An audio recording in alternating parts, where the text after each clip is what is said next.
happening here is, I've shown in the relative velocity on x-axis in millimeter per second. Now these are the two peaks which is supposed to be a single peak, but it had split into two parts. Now two parts it has split, that is this delta EQ, it has become two parts and the distance between them is there. And this is the chemical shift. Actually the peak should be here, and this is the isomeric shift. Because of isomeric shift, the shift is the center of gravity has shifted to this side. First thing, more positive side. And the second thing, it is split into two parts because of quadruple splitting. The same thing I can explain you in case of other complexes also, like in case of complex of sodium nitroprusside, you know that that is FeCN5NO2 minus. This is the complex which is formed during cation analysis. You study this.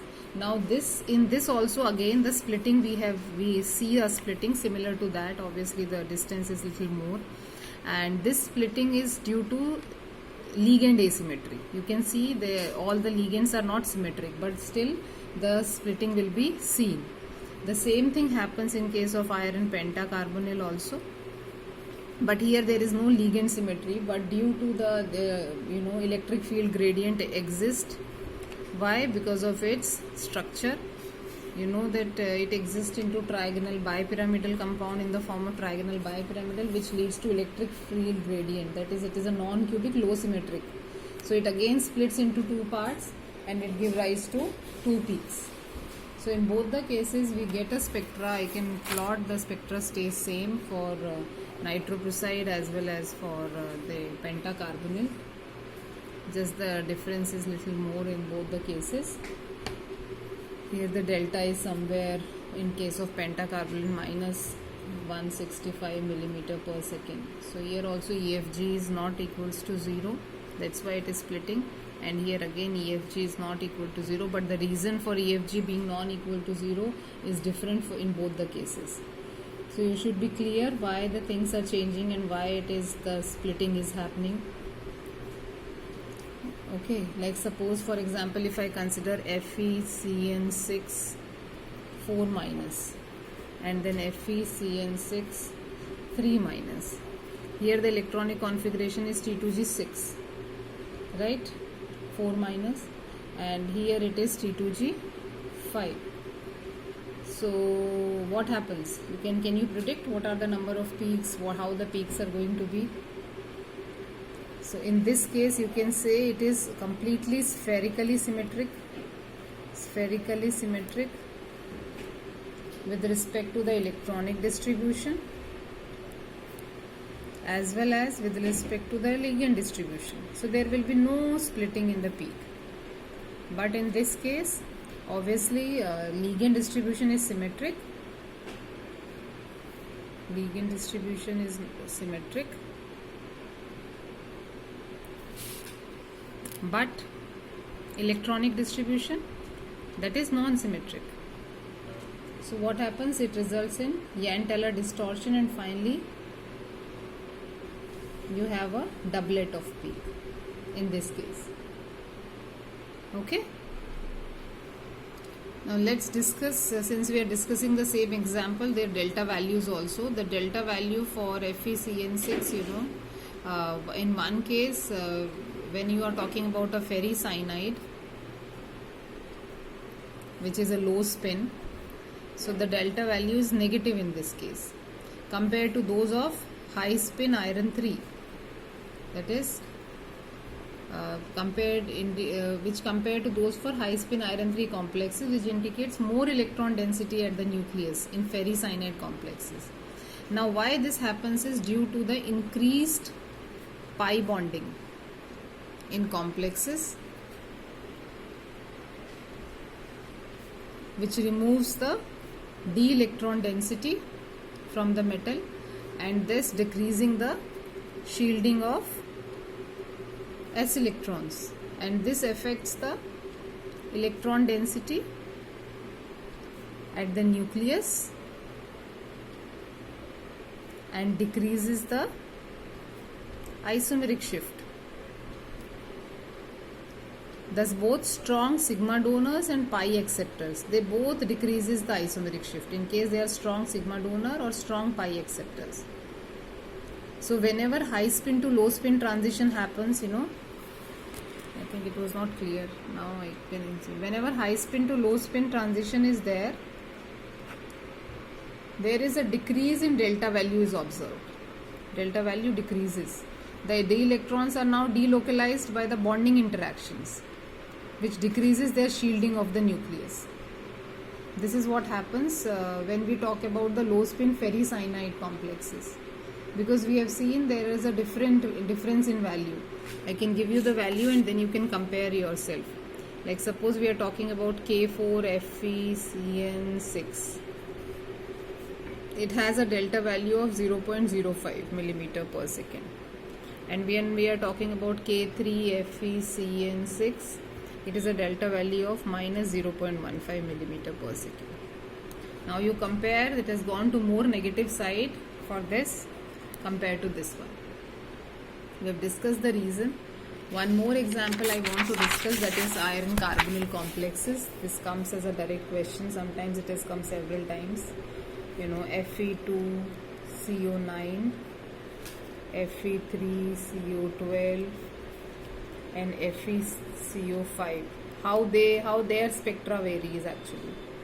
And when we are talking about FeCO5, that is a low symmetry compound and large quadruple splitting is seen because of the symmetry only. This is here splitting is very less actually, FeCO9, because the symmetry and the structure is also not very asymmetric, so we don't get much of the splitting. In this case, Fe3CO12, it contains more than one type of iron, so we get 3 peaks for the iron. This is a unique iron atom because you have more than one type of iron. Do you remember we have drawn the iron carbonyl structures? Just draw its structures and see how many types of iron were there, the way they are bonded. So you get 3 peaks for this. You have to just explain this directly, okay, whenever it comes in the exam. There is a slight correction in this, but we discussed actually that K3FeCN6, it has minus 15, it is minus 14 actually, I wrote it a little wrongly. So there is not much difference in the values when you are talking about K3FeCN6 and K4FeCN6. But in experimental form, we consider that it is Fe3 plus and this is Fe2 plus, how it exists. But Mossbauer spectroscopy can't distinguish them much. The isomeric shift doesn't differ much for both of them actually. So this is a thing which you need to correct. Rest concept stays same. Let's see one more example, that is Fe phenyl 3Cl4 thrice and Fe phenyl 3Cl4 twice. Out of these two complexes, this is Cl4 thrice and this is Cl4 twice, which one will have more isomeric shift? According to me, this will be the complex. Why this is so? Because this Cl4 minus is acting as, this is Cl4 minus. So the electron density is increasing and thus results in increase in isomeric shift for the first compound rather than the second one. Okay. So like this we can compare a lot of compounds of tin, iron and other complexes and see there if there is some splittings involved, what all are involved, how much number of spectra will be there. The number of lines is decided by the I, whichever is splitting. So since the ground state doesn't split, so the excited state is splitting, so the total number of peaks is given by generally I plus half for any quadruple splitting. So I plus half is like suppose it is like 3 by 2 in excited state for iron, so it will be given by 3 by 2 plus half, which is 2, so 2 peaks we are getting for iron, so this is proved. Similarly, you can calculate for other nuclides what is going on. We can discuss few more examples. They are well-known examples for NET and GATE which have come before also, and which come for your exam, theory exam as well, like SN4 structure. People have found out this SN4 structure through Mossbauer spectroscopy. Since SN4 is not, SNF4 is not isostructure like SNX4. Other SNX4s like chlorides, bromide, iodide, they have different structure.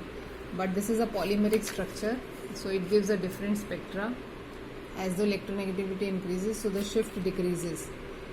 And in case of SNF4, the splitting of peaks occurs as it is, and you consider it to be like SNF4, so it is ligand wise also it is symmetric. It is symmetric, so that means because of EFG should be 0, but it is non-zero because the structure is somewhere different. It's like this. It's a polymeric structure. Let me draw it here, the fluoride, and this is connected to other fluoride, and it has different type of fluorines. This is a different fluorine which is connected further, and this is connected further to tin. So this is different fluorine. So we have different type of fluorides in this, 2 different types. 2 are present like this, 2 are present like this. So that's why we get a splitting of peak. So 2 fluorines per tin atom, which belongs completely to it. So 2 peaks we will get, because there are only 2 fluorines per tin atom which is belonging to it. Then the other fluoride is being shared by another tin atom.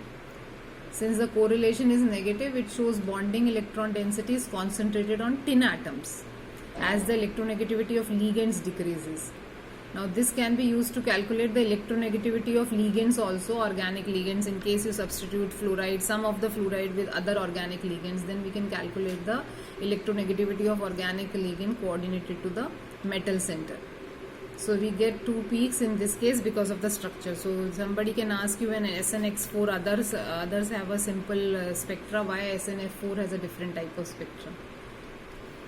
Similarly, isomeric shift, this isomeric shift, it increases with increase in plus I effect also of alkyl groups. This is also one of the example. For example, phenyl, methyl, ethyl, and then goes on butyl, butane.